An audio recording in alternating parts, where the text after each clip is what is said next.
Datang dari penjuru negeri, semangat takkan pernah surut. Ekonomi dan Bisnis Universitas Jambi, kami hadir di Forum Simposium Nasional Akuntansi di Provinsi Bengkulu, tepatnya di Universitas Bengkulu. Adapun untuk kegiatan hari ini yang kami lakukan yaitu presentasi terkait dengan poster untuk kegiatan penelitian kami yang berjudul Keberagaman Gender, Umur Perusahaan, Harga dan Pengungkapan Emisi Karbon. Nah, kenapa ini kami tampilkan untuk dipresentasikan di forum Semega SNA ini dikarenakan saat ini dengan kondisi terkait dengan emisi karbon ternyata itu berdampak kepada kehidupan lingkungan dan masyarakat secara keseluruhan. Nah, kemudian dalam beberapa penelitian yang telah dilakukan ada beberapa ternyata terkait dengan kalau kita bicara keberagaman gender, di dalamnya kan ada laki-laki dan perempuan. Nah, kita lihat dalam beberapa case atau kasus ternyata keberagaman gender yang perempuan dianggap direksi atau direktur perempuan dianggap lebih peduli, dianggap lebih tanggap terkait dengan lingkungan atau terkait dengan CSR.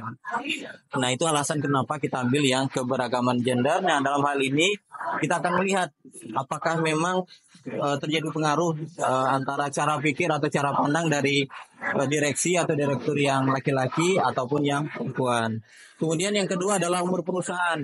Nah, umur perusahaan jika kita lihat bagaimana pendapat ataupun usaha dari perusahaan yang masih baru berdiri atau yang sudah lama atau kalau dalam tanda kutip kita sebut sudah lebih tua yang lebih dari 5 atau 10 tahun beroperasi. Dalam beberapa case ternyata perusahaan yang sudah lama beroperasi ternyata dia lebih peduli atau lebih mengungkapkan terkait dengan lingkungan sosial. Nah, kita lihat juga apakah perusahaan tadi juga melakukan pengungkapan terkait dengan emisi karbon dalam hal ini.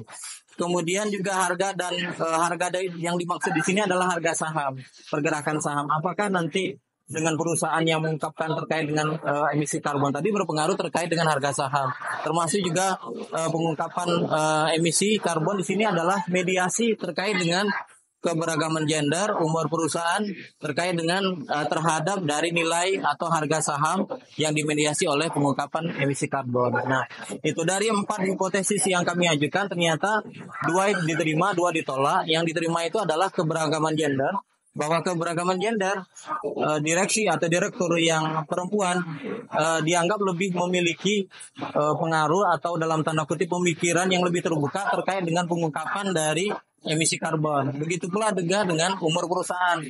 Umur perusahaan semakin lama suatu perusahaan atau dalam tanda kutip sudah lebih beroperasi 5 sampai 10 tahun lebih, maka perusahaan tadi lebih cenderung untuk atau ada hubungan terkait dengan pengungkapan emisi karbon. Sementara yang ditolak tadi adalah terkait dengan keberagaman gender, dengan harga perusahaan, dengan nilai perusahaan dan juga umur perusahaan. Nah, kemungkinan 2 hipotesis tadi diteliti, ternyata hasilnya ditolak. Ternyata ada juga pengaruh dari misalnya merek, kemudian kapitalisasi pasar dan sebagainya yang tidak kita ungkap dalam penelitian yang kita lakukan. Nah, sekilas mungkin penelitian dari kami semoga membawa dampak dan bermanfaat untuk kajian literatur ke depan terkait dengan keberagaman gender, umur perusahaan, harga dan juga pengungkapan emisi karbon. Terima kasih. Assalamualaikum warahmatullahi wabarakatuh. Assalamualaikum warahmatullahi wabarakatuh. Salam kenal. Saya Ibu Hendy Suryanti dari Universitas Nasional. Penelitian saya berbicara tentang pengaruh gender, pengalaman audit, dan etika profesi terhadap pendeteksian fraudulent financial reporting dengan interveningnya skeptisisme profesional. Data saya ambil dari Direktori IAPI 2024, AP dan KAP di Jakarta Selatan. Ini hasilnya gimana? Hasilnya saya gunakan data runningnya pakai Ristrel dan kebetulan semuanya berpengaruh. Ada 7 hipotesis. Pertama gender berpengaruh terhadap skeptisisme. Kedua, pengalaman audit terhadap skeptisisme. Ketiga, etika profesi terhadap skeptisisme. Dan hipotesis keempat, gender berpengaruh terhadap FFRD melalui skeptisisme profesional. Dan selanjutnya seperti itu. Ya. Nah, ini implikasi praktiknya gimana? Implikasinya karena sebetulnya dasarnya dulu Pak. Dasarnya itu kan penelitian ini dibuat karena banyaknya kecurangan. Saya ambil dari ACFE 2024. Implikasinya untuk kedepannya semoga kecurangan itu tidak ada lagi. Dan diharapkan mungkin IAP lebih menegaskan atau memberikan sanksi kepada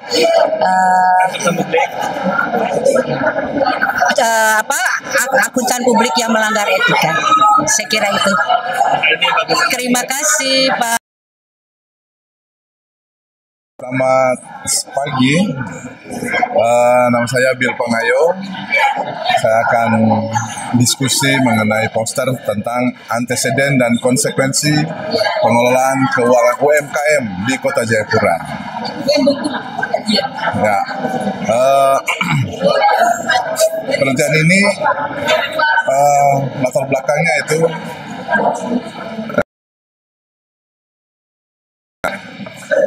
kita ketahui bersama bahwa pengelolaan UMKM, pengelolaan keuangan di UMKM itu sangat terbatas karena dari sisi sumber daya manusia, kemudian dari sisi fasilitas sarana itu agak susah untuk diakses oleh pemilik UMKM, khususnya yang kecil dan menengah, mikro yang kecil, Dan kami mencoba untuk meneliti bagaimana anteseden dan konsekuensi dari pengelolaan keuangan di UMKM.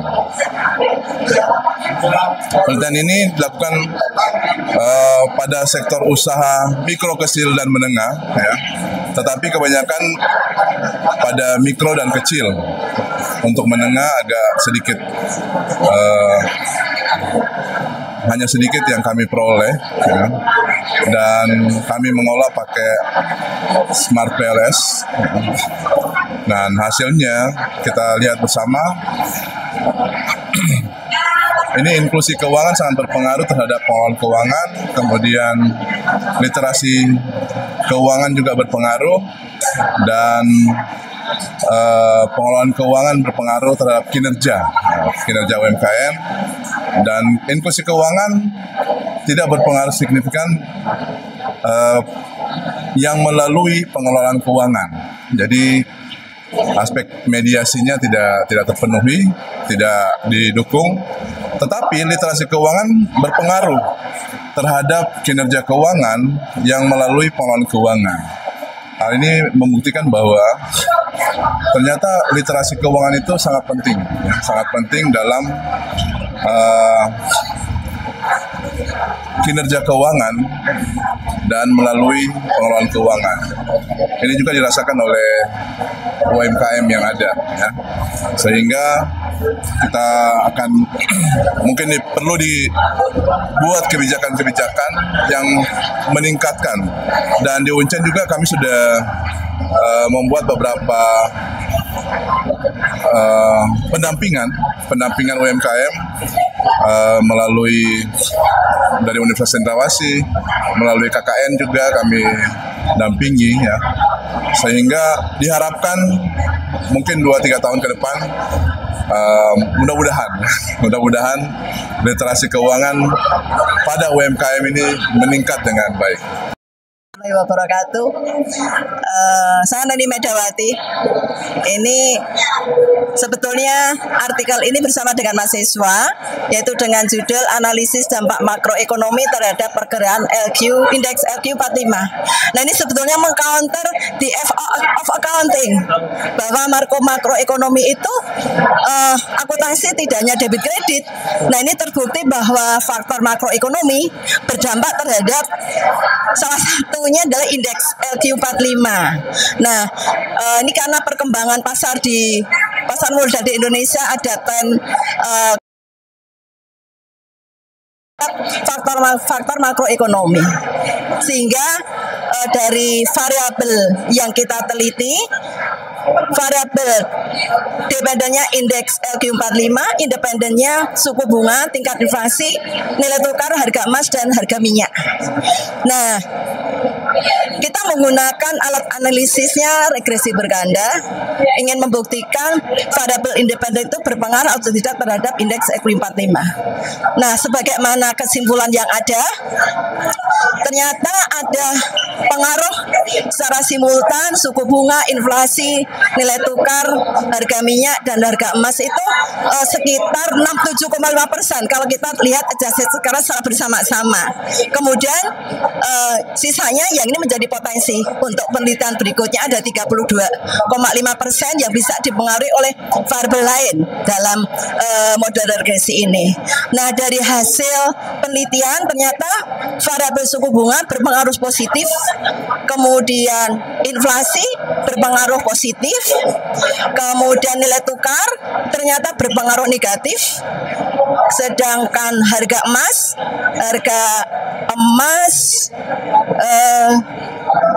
minyak dulu ya, harga emasnya negatif, kemudian harga minyak berpengaruh positif. Sehingga implikasi dari penelitian ini adalah kita memandang makroekonomi itu juga berdampak terhadap ilmu akuntansi. Jadi kita tidak bisa berpikiran secara sempit bahwa akuntansi itu sesuatu yang mikro. No, dengan artikel ini, dengan hasil penelitian ini menunjukkan bahwa akuntansi itu sebetulnya sangat luas, menyebar dengan ilmu-ilmu yang lain selain akuntansi. Bisa ke psikologi, bisa ke masalah hukum. Ya, sehingga bisa multi talenta. Karena banyak juga kan permasalahan yang sebetulnya itu blundernya dari accounting. Mungkin tata kelola yang tidak baik, kasus Enron. Itu kan sebetulnya dampaknya nanti ke hukum. Nah, itu mudah-mudahan akan memberikan wawasan bagi kita dunia akuntansi, tidak berpikir sangat sempit. Kita mengcounter buku The End of Accounting. Ini mari kita kampanyekan bersama. Semangat. Matur nuwun. Assalamualaikum warahmatullahi wabarakatuh.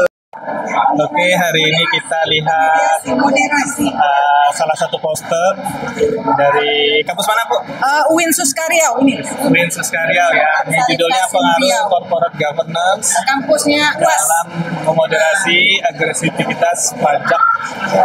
Nah, ini penelitinya Andri dan Nelsi dari UIN Sultan Syarif Kasim Riau. Ayo, Bu, ini tentang apa tuh yang penelitiannya tentang apa nih fokusnya, Bu? Fokusnya untuk moderasi, Pak, itu corporate governance sebagai moderasinya. Jadi di sini kita lihat ada 4 variabel: financial distress, manajemen laba, likuiditas, kepemilikan manajerial, dengan agresivitas pajak sebagai variabel Y-nya, dan corporate governance sebagai moderasi. Jadi hipotesisnya ada 8. Dan dari hasilnya itu ternyata yang berpengaruh H1 dan H5. Yang lain tidak berpengaruh. Nah, implikasinya apa nih, Bu? Penelitian ini nih untuk praktek. Untuk praktek ya barangkali di sini untuk menghindari ini ya, agresivitas pajak itu kan penghindaran ini ya, memperkecil pajak ya, tax supaya financial distress berpengaruh ya, Pak. Jadi kalau kebangkrutan tentu berpengaruh bagaimana orang membuat nah itu maksudnya. Jadi tentu hal-hal yang begitu sehingga agresivitas pajak itu kita lihat apa-apa faktor yang mempengaruhinya sehingga nanti tidak terjadi lagi di lingkungan yang nyata, itu maksudnya. Terima kasih, Bu. Ini penelitiannya bagus sekali nih untuk menilai jumlahnya lebih banyak. Ayo kita kasih jumlah lebih banyak. Ada di PPJK nomor 2. Ini dari UIN Sultan Syarif Kasim Riau. Oke, terima kasih ya, Bu. Dari Universitas Airlangga ya. Kemudian saya ada paper yang menulis judul tentang pengaruh intensi pajak PPN dan infrastruktur terhadap minat beli mobil listrik masyarakat Kota Surabaya. Kita bertiga, ada mahasiswa dan 2 dosen. Salah satunya saya adalah Minati ya. Kemudian karena adanya polusi udara ya yang jelek ya. Kemudian kami ingin menulis tulisan ini dengan adanya peraturan pemerintah ya, peraturan pemerintah penurunan emisi ya. Kemudian di tangkap sama pihak pajak itu dia mengeluarkan aturan, ya aturan PMK 38 tahun 2023 di mana ada insentif PPN. Nah, PPN itu kan berlaku 11%. Nah, untuk yang masyarakat mau beli ini mobil listrik ini tadi dengan berbasis baterai dengan kriteria tertentu, maka diberikan insentif PPN yang hanya membayar 1%, di mana yang 10% ditanggung oleh pemerintah. Nah, tapi juga kita akan melihat bagaimana dengan infrastrukturnya, ya. Infrastruktur itu adalah bagaimana stasiun pengisian kendaraan listrik umumnya itu memadai apa enggak, ada apa enggak, sulit apa enggak. Nah, ketika tahun 2023 ini ditulis tulisan ini itu masih ada 4 stasiun. Nah, kemudian ini juga berlakunya sampai tahun 2023, insentif ini 2023 Desember saja. Nah, kemudian karena ini baru tampil sekarang di tahun 2024, maka saya itu melihat aturan, ya, ada keluar PMK nomor 8 tahun 2024. Nah, di mana ini diperpanjang, artinya boleh insentif ini tetap berlaku sampai pada tahun 2024 Desember. Nah, itu. Nah, kemudian saya itu dengan cara menanyakan, ya, respondennya itu kuesionernya itu menanyakan kepada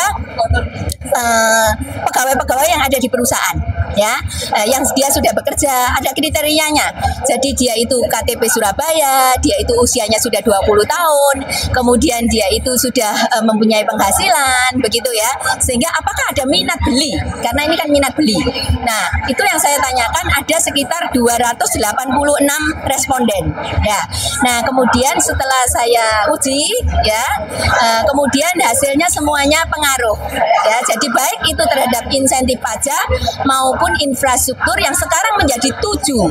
Sekarang menjadi 7 stasiun dari 4 stasiun di tahun 2023. Jadi di tahun 2024 menjadi 7 stasiun, kemudian semuanya hasilnya itu berpengaruh, begitu Pak, ya. Jadi kita tunggu aja di tahun 2025 apakah masih ada insentif ini kembali. Itu aja Pak. Terima kasih. Kami salah satu dari presenter paper dari CTYAI. Kami kolaborasi dengan Universitas Teknologi Yogyakarta dan Perbanas Yogyakarta. Jadi penelitian kami ini fokusnya itu kepada sebenarnya kita mau pembuktian bahwa grand teori legitimasi. Ternyata kalau current ratio baik, debt equity ratio maupun return on equity itu baik, itu mendapat legitimasi dari masyarakat. Nah, itu mempermudah untuk pengakuan kepada kepentingan lingkungan dan sustainability reporting. Jadi itu. Kemudian conclusionnya hampir semua dari variabel kami itu berpengaruh. Rini Widyaningsi dari Unsud. Saya di sini mempresentasikan tentang pengaruh pelatihan iklim organisasi dan locus of control terhadap kinerja auditor di kantor akuntan publik. Nah, di sini kami memiliki tujuan yaitu untuk menguji dan menganalisis dari pelatihan iklim organisasi dan locus of control terhadap kinerja akuntan publik. Karena akuntan publik kinerjanya sekarang sedang diuji karena banyak sekali permasalahan yang timbul. Hasil dari ini adalah pelatihan iklim organisasi dan locus of control mempengaruhi kinerja audit, di mana semuanya berpengaruh dari internal auditor itu sendiri, ya. Kedepannya implikasinya KAP itu sendiri harus memperhatikan apa-apa yang terjadi pada auditor itu sendiri, karena itu sangat berpengaruh terhadap opini yang auditor berikan. Terima kasih. Assalamualaikum warahmatullahi wabarakatuh. Perkenalkan, nama saya Eka Merdekawati. Saya dari Sekolah Vokasi Institut Pertanian Bogor. Adapun judul riset saya untuk poster ini yaitu analisis efektivitas penggunaan Atlas untuk mendukung proses audit laporan keuangan.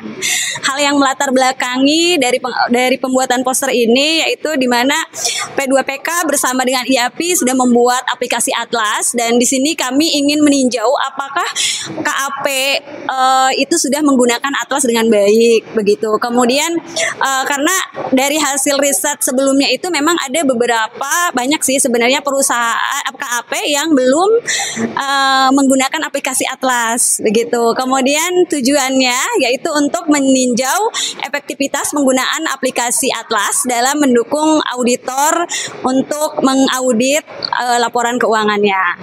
Kemudian metode penelitian yang digunakan yaitu kuantitatif dengan metode pengumpulan data dengan wawancara dan juga analisis dokumen.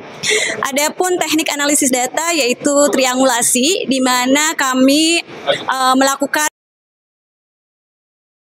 di kantor akuntan publik. Nah, untuk pertanyaan-pertanyaan kami masukkan ke dalam simpulan. Adapun hasil dari sebagian besar auditor yaitu 87% menyatakan bahwa aplikasi Atlas telah meningkatkan efektivitas dan juga efisiensi proses audit yang akan berdampak pada digitalisasi dan integrasi pengolahan data serta pengumpulan bukti audit yang memadai.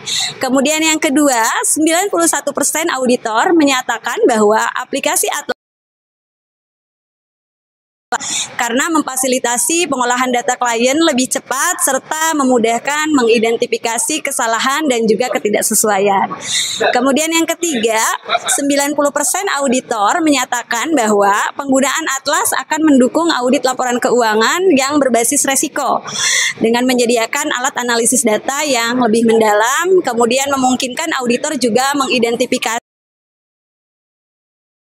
secara efektif. Kemudian yang keempat, 92% auditor merasakan bahwa Atlas dapat dengan mudah mencatat dan juga menyusun temuan audit sehingga Kemudian yang kelima, 90% auditor merasa bahwa Atlas mempermudah auditor dalam mengaudit laporan keuangan, kemudian sehingga yang ada hasil menyelesaikan audit berkurang dari yang 45 hari menjadi 30 hari. Kemudian yang ketujuh, auditor merasa terbantu dengan adanya aplikasi Atlas ini, di mana aplikasinya sangat mudah untuk digunakan. Kemudian saran dari auditor untuk meningkatkan pelatihan dan juga dukungan teknis guna memaksimalkan penggunaan Atlas. Karena memang belum semua kantor akuntan publik menggunakan Atlas. Adapun implikasinya, jadi harapan kami bahwa kantor akuntan publik yang belum menggunakan aplikasi, misalnya baik itu aplikasi yang lain masih menggunakan auditnya itu manual, bisa menggunakan aplikasi yang sudah dibuat oleh IAPI dan P2PK, yaitu aplikasi Atlas. Demikian presentasi dari saya. Terima kasih. Wassalamualaikum warahmatullahi wabarakatuh. Saya bersama mahasiswa saya, Rifanda Laupati, dan saya sendiri, Lydia Mawikere, sebagai dosen akuntansi Universitas Samratulangi Manado. Jadi kami dari Unsrat Manado.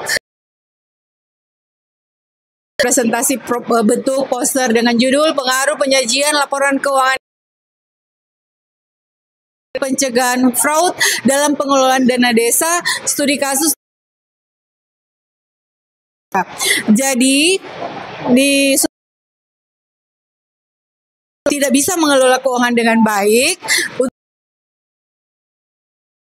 Penelitian ini dilakukan di Kecamatan populasi. Jadi kami mengambil semuanya subjek dalam penelitian ini. Nah, kami menggunakan regresi linear berganda dengan hasil bahwa penyajian laporan keuangan desa ini berpengaruh terhadap pencegahan fraud dalam pengelolaan dana desa.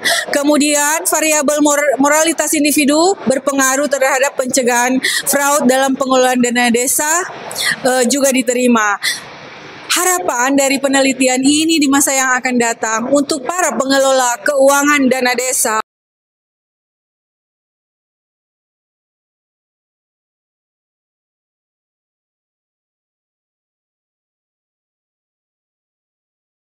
Baik, ini penelitian kami bersama beberapa orang ini mulai dari mahasiswa bahwa mau meneliti tentang pengaruh perputaran piutang dan struktur modal terhadap profitabilitas perusahaan. Nah, ini berangkat di masa COVID ya. Ini apakah pengaruhnya ini sangat berpengaruh di era COVID itu. Nah, ini dari beberapa penelitian yang dirangkaikan antara dosen dan mahasiswa, mereka mau. Nah, makanya penelitian berangkat dari beberapa sampel dari perusahaan yang terada di Bursa Efek Indonesia. Nah, ini bergerak di bidang pembiayaan itu, jadi sampelnya cuma 11 yang diambil. Nah, ternyata hasil penelitiannya itu menunjukkan bahwa perputaran piutang itu sangat berpengaruh terhadap juga dengan struktur modal ini juga berpengaruh terhadap profitabilitas. Penelitian singkat yang dilakukan melihat fenomena ya, terutama di Indonesia bagian timur, khususnya di Sulawesi Tenggara, tapi menggunakan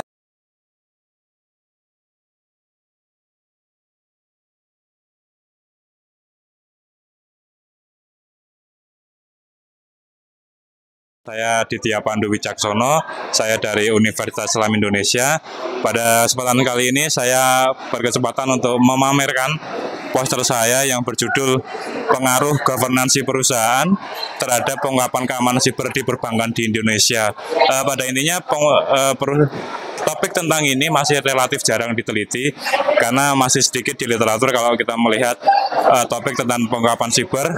Dan kalau mengenai latar belakang mengapa saya membuat riset ini, tentu kita ketahui bersama ya bahwa perbankan di Indonesia itu kan rawan dengan siber karena berbagai perusahaan perbankan atau pelayanan perbankan semua sudah menggunakan digital, sehingga keamanan siber itu menjadi sesuatu yang sangat penting. Contoh kemarin seperti kasus BSI, bagaimana serangan siber itu menghentikan transaksi perbankan BSI dan juga beberapa transaksi nasabahnya, sehingga di sini ada persepsi bahwa stakeholder atau mungkin masyarakat atau nasabah itu memperhatikan betul aspek-aspek terkait dengan pengungkapan keamanan siber, sehingga ada tekanan yang dirasakan oleh perusahaan perbankan untuk mengungkapkan informasi siber karena ini menjadi sesuatu yang penting bagi nasabah atau customernya untuk menyimpan uangnya ke dalam bank. Nah, pada riset ini saya berfokus kepada governance karena salah satu aspek yang penting kalau kita melihat di literatur yang menjadi pendorong utama dari dari pengungkapan perusahaan, khususnya pengungkapan siber juga adalah governance. Sehingga di sini saya meneliti masalah governance yang saya lihat dari direksi, dari komisaris dan juga dari kepemilikan perusahaan. Untuk pertama, saya meneliti masalah ukuran direksi. Saya menghipotesiskan bagaimana pengaruh ukuran direksi terhadap pengungkapan keamanan siber. Yang kedua yang mungkin jarang diteliti oleh orang adalah saya melihat kepada direktur independen, karena pada dasarnya peraturan di Indonesia masalah governance yang independen itu hanya komisaris. Tetapi saya melihat secara detail lagi tentang independensi direktur, bagaimana nanti pengaruhnya terhadap pengungkapan siber. Untuk yang kedua, karena kita menggunakan two-tier system, selain ada direksi maka ada komisaris. Saya juga teliti di sini ukuran komisaris terhadap pengungkapan keamanan siber, dan karena komisaris sesuai dengan aturannya pemerintah juga memiliki komisaris independen, sehingga saya uji bagaimana pengaruh kepemilikan komisaris independen terhadap pengungkapan keamanan siber. Kemudian yang terakhir saya melihat dari sisi ownership, saya hanya melihat dari dua jenis ownership saja, yaitu kepemilikan pemerintah dan juga kepemilikan asing. Jadi saya kepemilikan asing terhadap pengungkapan siber. Nah, untuk masalah riset metode, saya mengambil perusahaan perbankan sekitar ada 45 kurang lebih yang saya ambil pada tahun 2019 hingga tahun 2021. 2022. Siber ini agak sedikit kompleks karena belum ada guidance di Indonesia terkait dengan pengungkapan siber, sehingga saya hanya mengambil tema-temanya. Mungkin bisa disorot di sini, saya hanya mengambil tema untuk pengungkapan siber dari risetnya Mas Zumder ini. Monggo nanti kalau mau diambil, di sini ada tema-tema yang bisa digunakan untuk meneliti sejauh mana perusahaan mengungkapkan keamanan siber. Jadi saya hanya mengukur tema siber yang ada di laporan tahunannya, dan saya hitung totalnya ada berapa. Kemudian kalau masalah direksi, Dewan Komisaris juga jumlah, Direktur Independen juga jumlah, dan Komisaris Independen juga jumlah. Kemudian kalau kita melihat secara deskriptif, di sini untuk siber memang relatif masih rendah, hanya 5,9 ya tema yang diungkapkan oleh perusahaan perbankan. Dan Anda bisa melihat juga di maksimal hanya sedikit ya, hanya 8,5. Sehingga bisa dikatakan memang tidak banyak perusahaan itu mengungkapkan keamanan siber.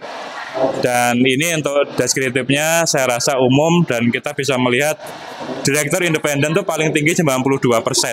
Karena memang direktur itu ya cukup independen, cukup banyak, kemudian komisaris independen itu 15%, dan seterusnya bisa dilihat. Nah, kalau saya langsung saja ke hasilnya ya, menyingkat waktu, di sini yang signifikan adalah ukuran direksi. Total direksi itu berpengaruh terhadap pengungkapan keamanan siber karena ya memang dia sebagai pengelola perusahaan ya, sehingga dia mau nggak mau harus menjamin nasabah, si customer itu merasa nyaman untuk menyimpan uang di bank, sehingga sebagai salah satu bentuk prestasinya direksi, kalau dia semakin banyak, maka kan banyak orang yang memikir masalah ini, sehingga nanti semakin banyak direksi akan meningkatkan pengungkapan keamanan siber perbankan, dan itu tentu akan berpengaruh positif. Sayangnya untuk yang direktur independen itu tidak didukung, tidak signifikan. Juga sama untuk komisaris yang masalah pengawasan. Di sini ukuran komisaris yang lebih tinggi atau lebih besar itu membuat manajemen atau direktur menjadi lebih terawasi. Dan bisa jadi komisaris yang semakin banyak, ada komisaris yang punya keahlian IT, sehingga ada semacam tekanan untuk direksi untuk memperhatikan masalah-masalah siber, sehingga nanti pengungkapan siber juga akan bisa lebih banyak. Dan kalau kita melihat di kepemilikan atau ownership, kita melihat di sini yang signifikan hanya kepemilikan pemerintah yang signifikan. Karena apa? Perusahaan perbankan yang dimiliki oleh pemerintah itu kan diawasi oleh publik. Ketika dia diserang oleh siber dan hancur seperti BSI, maka akan viral, dianggap pemerintah tidak mampu.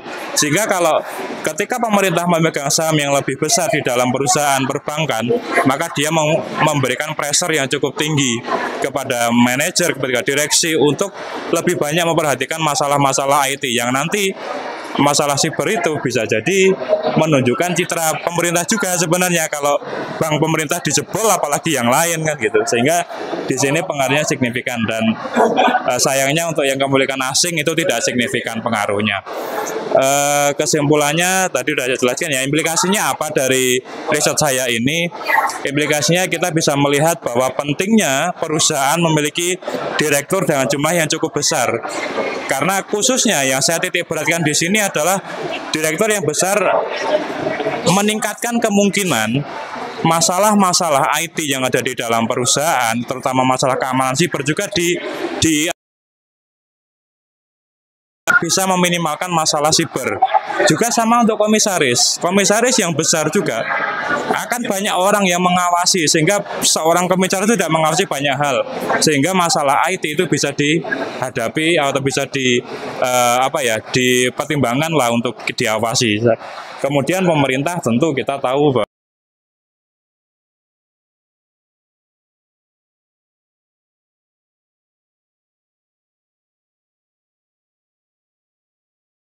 Assalamualaikum warahmatullahi wabarakatuh. Nama saya Tuti Darmawati. Saya dari Universitas Halu Oleo.